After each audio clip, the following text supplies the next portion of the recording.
Wuthering Heights by Emily Brontë. Chapter 3.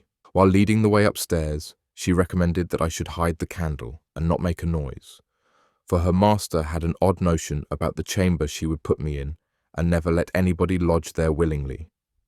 I asked the reason. She did not know.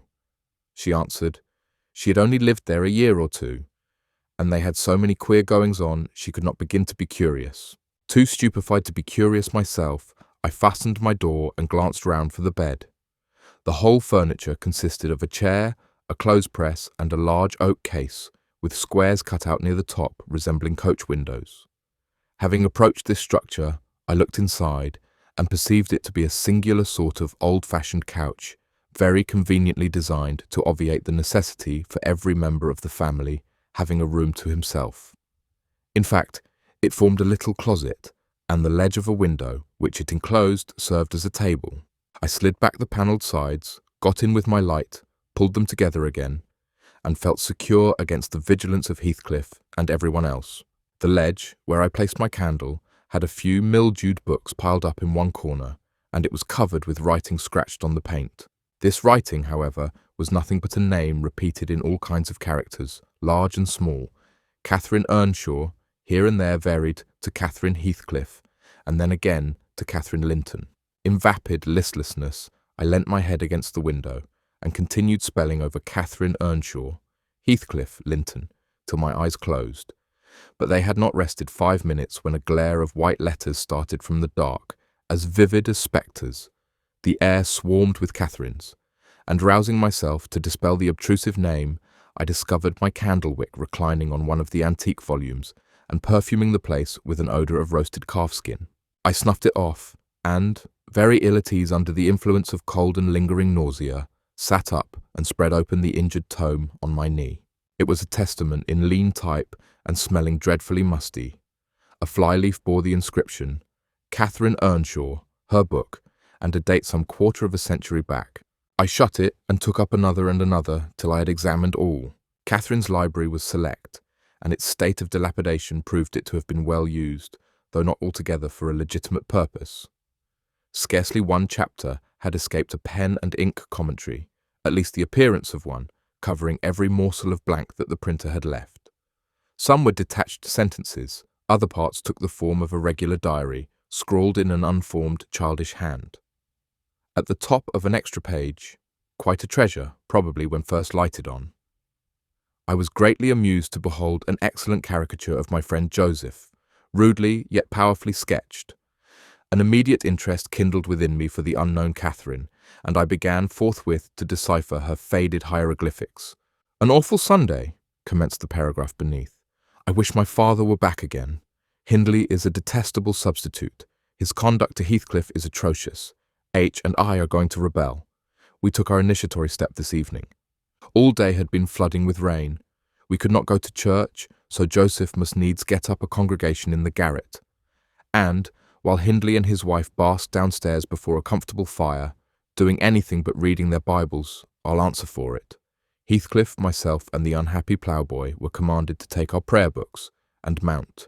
We were ranged in a row on a sack of corn, groaning and shivering, and hoping that Joseph would shiver too, so that he might give us a short homily for his own sake. A vain idea. The service lasted precisely 3 hours, and yet my brother had the face to exclaim, when he saw us descending, "What, done already?" On Sunday evenings we used to be permitted to play, if we did not make much noise. Now a mere titter is sufficient to send us into corners. "You forget you have a master here," says the tyrant. "I'll demolish the first who puts me out of temper. I insist on perfect sobriety and silence. Oh boy, was that you? Francis, darling, pull his hair as you go by. I heard him snap his fingers." Francis pulled his hair heartily, and then went and seated herself on her husband's knee, and there they were, like two babies, kissing and talking nonsense by the hour. Foolish palaver that we should be ashamed of. We made ourselves as snug as our means allowed in the arch of the dresser. I had just fastened our pinafores together and hung them up for a curtain, when in comes Joseph, on an errand from the stables.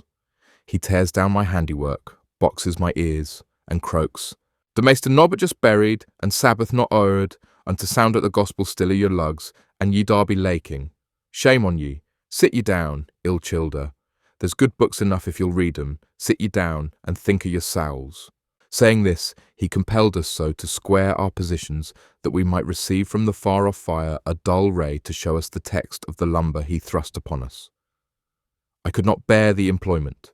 I took my dingy volume by the scroop and hurled it into the dog kennel, vowing I hated a good book. Heathcliff kicked his to the same place. Then there was a hubbub. "Maester Hindley!" shouted our chaplain. "Maester, come hither. Miss Cathy's riven the back off i' the helmet of salvation, and Heathcliff's paused his fit into the first part as to brood way to destruction. It's fair flaysome that ye let 'em go on this gate. Ech, the old man would ha' laced 'em properly, but he's gone." Hindley hurried up from his paradise on the hearth, and seizing one of us by the collar and the other by the arm, hurled both into the back kitchen, where, Joseph asseverated, Auld Nick would fetch us as sure as we were living. And so comforted, we each sought a separate nook to await his advent. I reached this book and a pot of ink from a shelf and pushed the house door ajar to give me light, and I have got the time on with writing for 20 minutes. But my companion is impatient and proposes that we should appropriate the dairywoman's cloak and have a scamper on the moors under its shelter. A pleasant suggestion, and then, if the surly old man come in, he may believe his prophecy verified. We cannot be damper or colder in the rain than we are here. But I suppose Catherine fulfilled her project, for the next sentence took up another subject. She waxed lachrymose.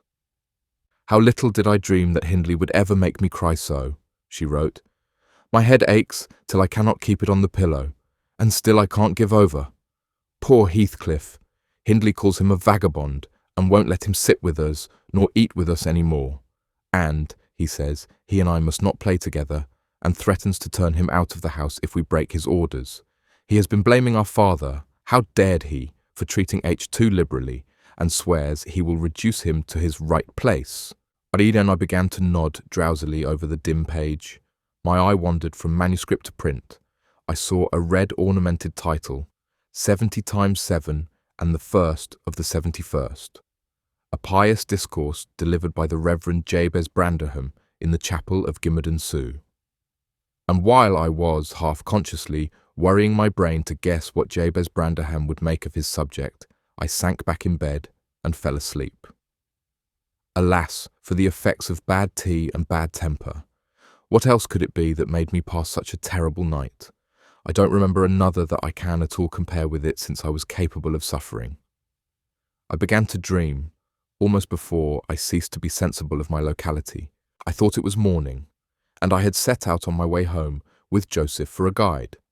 The snow lay yards deep in our road, and as we floundered on, my companion wearied me with constant reproaches that I had not brought a pilgrim's staff, telling me that I could never get into the house without one, and boastfully flourishing a heavy-headed cudgel, which I understood to be so denominated. For a moment, I considered it absurd that I should need such a weapon to gain admittance into my own residence. Then a new idea flashed across me. I was not going there.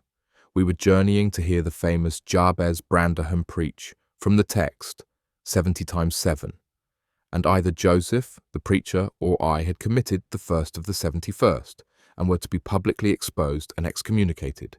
We came to the chapel. I have passed it really in my walks, twice or thrice. It lies in a hollow between two hills, an elevated hollow near a swamp, whose peaty moisture is said to answer all the purposes of embalming on the few corpses deposited there.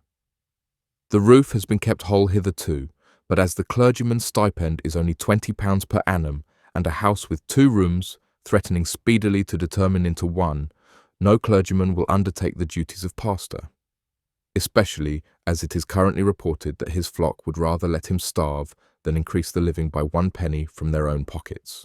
However, in my dream, Jabez had a full and attentive congregation, and he preached, good God, what a sermon, divided into 490 parts, each fully equal to an ordinary address from the pulpit, and each discussing a separate sin.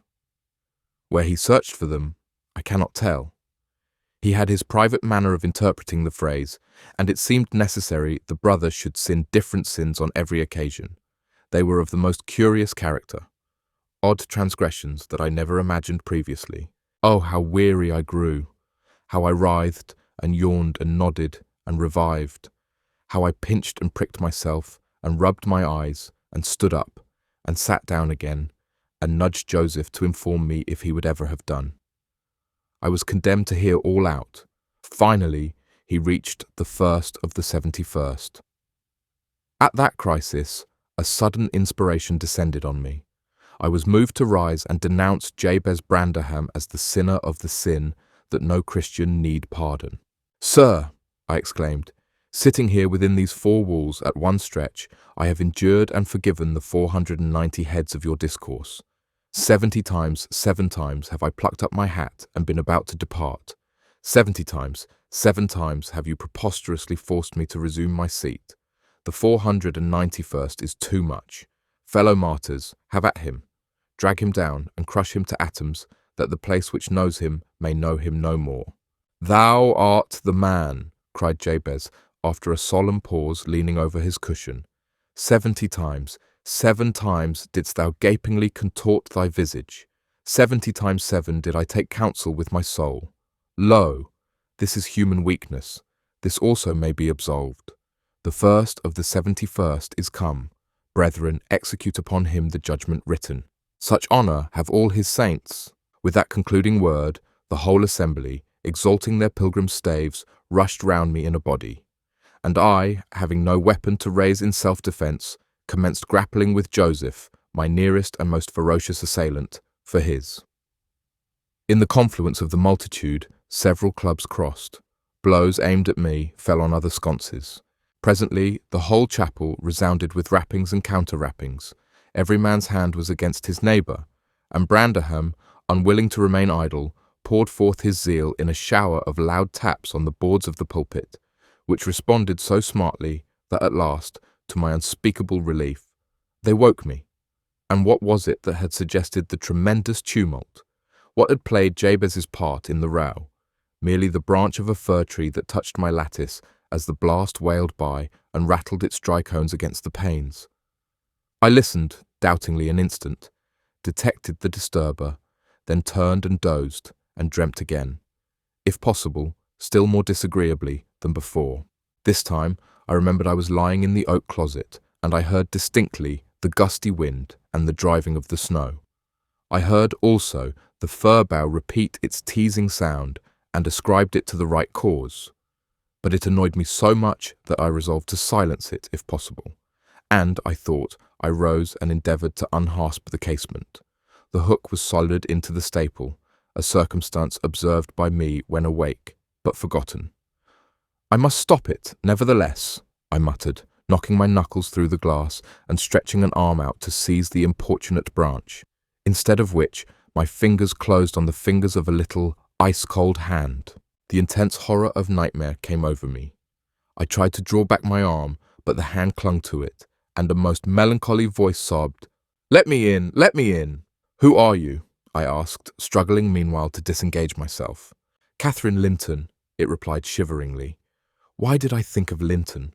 I had read Earnshaw 20 times for Linton. "I'm come home. I'd lost my way on the moor." As it spoke, I discerned, obscurely, a child's face looking through the window. Terror made me cruel, and finding it useless to attempt shaking the creature off, I pulled its wrist onto the broken pane and rubbed it to and fro till the blood ran down and soaked the bedclothes.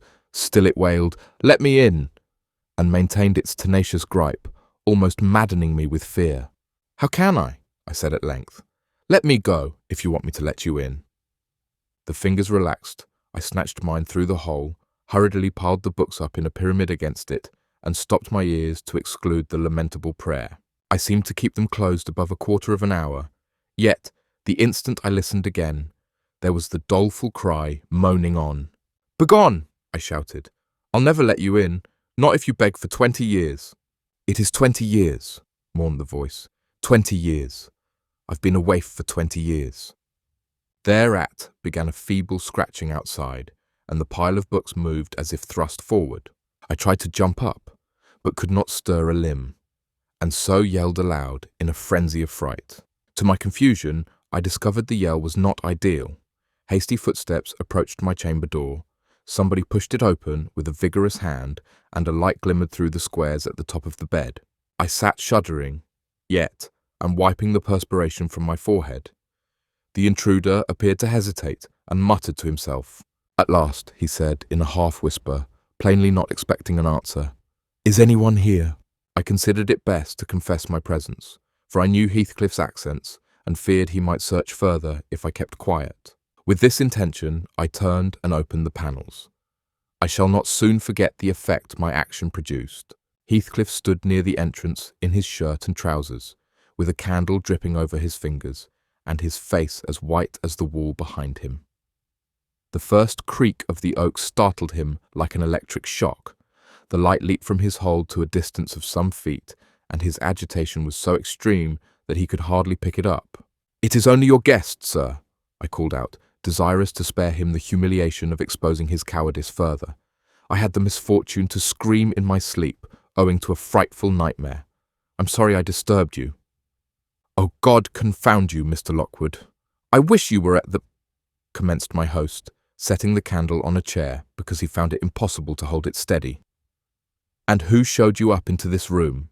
he continued, crushing his nails into his palms and grinding his teeth to subdue the maxillary convulsions. "Who was it? I've a good mind to turn them out of the house this moment." "It was your servant Zillah," I replied, flinging myself onto the floor and rapidly resuming my garments. "I should not care if you did, Mr. Heathcliff. She richly deserves it. I suppose that she wanted to get another proof that the place was haunted at my expense. Well, it is, swarming with ghosts and goblins. You have reason in shutting it up, I assure you. No one will thank you for a doze in such a den." "What do you mean?" asked Heathcliff.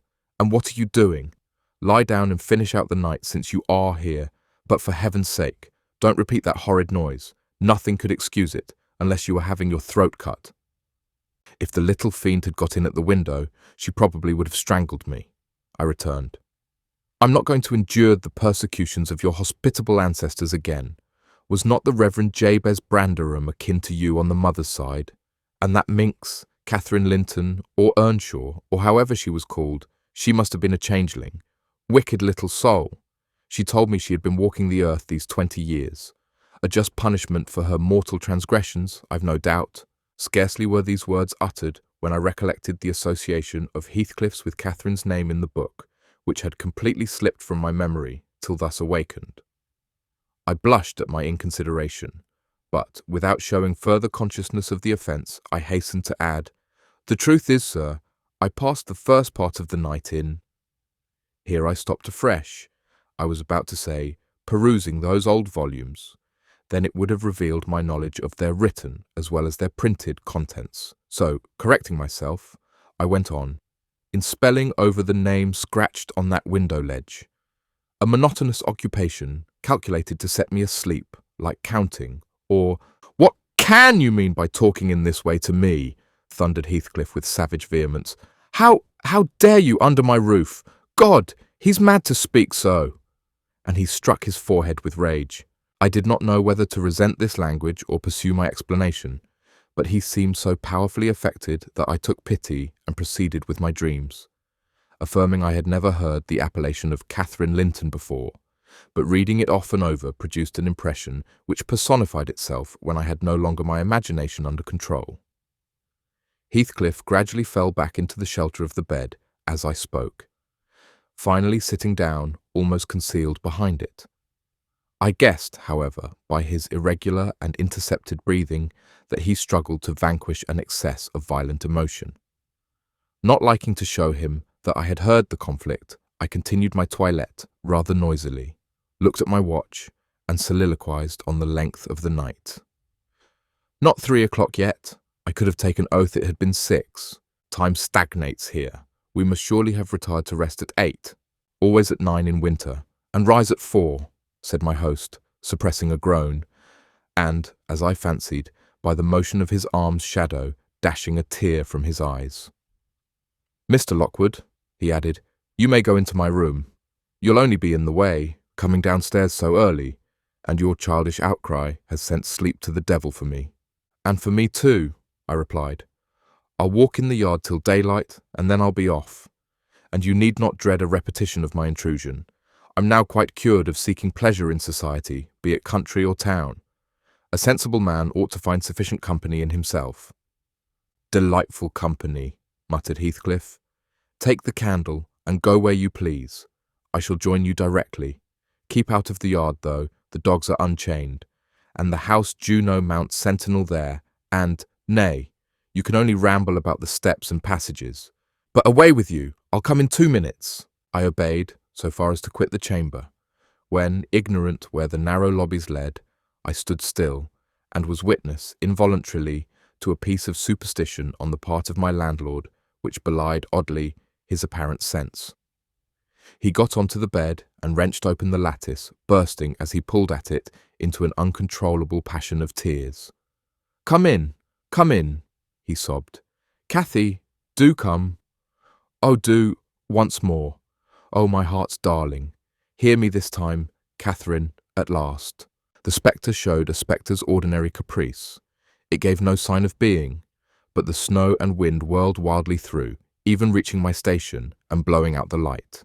There was such anguish in the gush of grief that accompanied this raving that my compassion made me overlook its folly, and I drew off, half angry to have listened at all, and vexed at having related my ridiculous nightmare, since it produced that agony, though why was beyond my comprehension. I descended cautiously to the lower regions and landed in the back kitchen, where a gleam of fire, raked compactly together, enabled me to rekindle my candle. Nothing was stirring except a brindled grey cat, which crept from the ashes, and saluted me with a querulous mew. 2 benches, shaped in sections of a circle, nearly enclosed the hearth. On one of these I stretched myself, and Grimalkin mounted the other. We were both of us nodding ere anyone invaded our retreat, and then it was Joseph, shuffling down a wooden ladder that vanished in the roof, through a trap, the ascent to his garret, I suppose. He cast a sinister look at the little flame which I had enticed to play between the ribs, swept the cat from its elevation, and bestowing himself in the vacancy, commenced the operation of stuffing a 3-inch pipe with tobacco. My presence in his sanctum was evidently esteemed a piece of impudence too shameful for remark. He silently applied the tube to his lips, folded his arms, and puffed away. I let him enjoy the luxury unannoyed, and after sucking out his last wreath and heaving a profound sigh, he got up and departed as solemnly as he came. A more elastic footstep entered next, and now I opened my mouth for a good morning, but closed it again, the salutation unachieved. For Hareton Earnshaw was performing his orison sotto voce in a series of curses directed against every object he touched, while he rummaged a corner for a spade or shovel to dig through the drifts. He glanced over the back of the bench, dilating his nostrils, and thought as little of exchanging civilities with me as with my companion, the cat. I guessed, by his preparations, that egress was allowed, and, leaving my hard couch, made a movement to follow him. He noticed this, and thrust at an inner door with the end of his spade, intimating by an inarticulate sound that there was the place where I must go if I changed my locality. It opened into the house, where the females were already astir, Zillah urging flakes of flame up the chimney with a colossal bellows, and Mrs. Heathcliff kneeling on the hearth, reading a book by the aid of the blaze. She held her hand interposed between the furnace heat and her eyes, and seemed absorbed in her occupation, desisting from it only to chide the servant for covering her with sparks, or to push away a dog, now and then, that snoozled its nose over-forwardly into her face. I was surprised to see Heathcliff there also. He stood by the fire, his back towards me, just finishing a stormy scene with poor Zillah, who ever and anon interrupted her labour to pluck up the corner of her apron and heave an indignant groan. "And you worthless—" he broke out as I entered, turning to his daughter-in-law and employing an epithet as harmless as duck or sheep, but generally represented by a dash. "There you are, at your idle tricks again. The rest of them do earn their bread. You live on my charity. Put your trash away and find something to do. You shall pay me for the plague of having you eternally in my sight. Do you hear, damnable jade? I'll put my trash away, because you can make me if I refuse." answered the young lady, closing her book and throwing it on a chair. "But I'll not do anything, though you should swear your tongue out, except what I please." Heathcliff lifted his hand, and the speaker sprang to a safer distance, obviously acquainted with its weight. Having no desire to be entertained by a cat-and-dog combat, I stepped forward briskly, as if eager to partake the warmth of the hearth, and innocent of any knowledge of the interrupted dispute. Each had enough decorum to suspend further hostilities. Heathcliff placed his fists, out of temptation, in his pockets. Mrs. Heathcliff curled her lip and walked to a seat far off, where she kept her word by playing the part of a statue during the remainder of my stay. That was not long. I declined joining their breakfast, and, at the first gleam of dawn, took an opportunity of escaping into the free air, now clear and still and cold as impalpable ice. My landlord hallooed for me to stop ere I reached the bottom of the garden, and offered to accompany me across the moor. It was well he did, for the whole hill-back was one billowy white ocean, the swells and falls not indicating corresponding rises and depressions in the ground. Many pits, at least, were filled to a level, and entire ranges of mounds, the refuse of the quarries, blotted from the chart which my yesterday's walk left, pictured in my mind. I had remarked on one side of the road, at intervals of 6 or 7 yards, a line of upright stones, continued through the whole length of the barren. These were erected and daubed with lime on purpose to serve as guides in the dark, and also, when a fall, like the present, confounded the deep swamps on either hand with the firmer path. But, excepting a dirty dot pointing up here and there, all traces of their existence had vanished, and my companion found it necessary to warn me frequently to steer to the right or left when I imagined I was following, correctly, the windings of the road. We exchanged little conversation, and he halted at the entrance of Thrushcross Park, saying, I could make no error there. Our adieux were limited to a hasty bow, and then I pushed forward, trusting to my own resources. For the porter's lodge is untenanted as yet.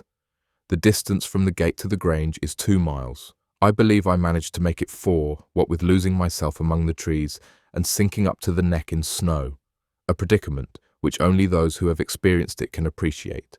At any rate, whatever were my wanderings, the clock chimed 12 as I entered the house, and that gave exactly an hour for every mile of the usual way from Wuthering Heights. My human fixture and her satellites rushed to welcome me, exclaiming tumultuously they had completely given me up. Everybody conjectured that I perished last night, and they were wondering how they must set about the search for my remains.